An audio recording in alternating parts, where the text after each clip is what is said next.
ایک دور دراز خلائی جہاز کا فاصلہ، سمت اور رفتار کیسے معلوم کی جا سکتی ہے؟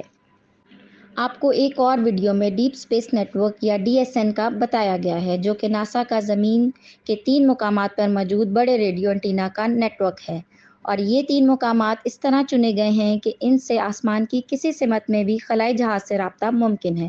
کسی مشن کی روانگی سے پہلے اس کا مکمل رستہ طے شدہ ہوتا ہے۔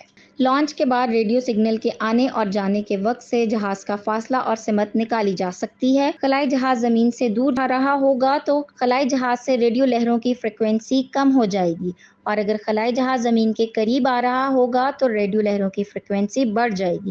اسے ڈوپلر شفٹ کہتے ہیں۔ ڈوپلر شفٹ کی ایک مثال تیز رفتار سائرن والی گاڑی ہے۔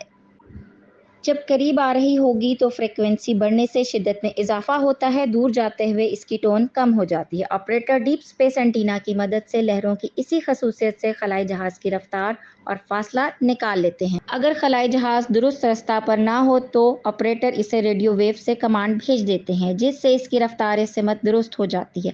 اسی ٹیکنیک سے خلائی جہازوں کو مدار میں یا لینڈنگ کے لیے درست رستہ پر ڈالا جاتا ہے۔ ڈیپ اسپیس نیٹ ورک یا DSN خلائی جہاز کے لیے روئیں رواں کا کردار ادا کرتا ہے۔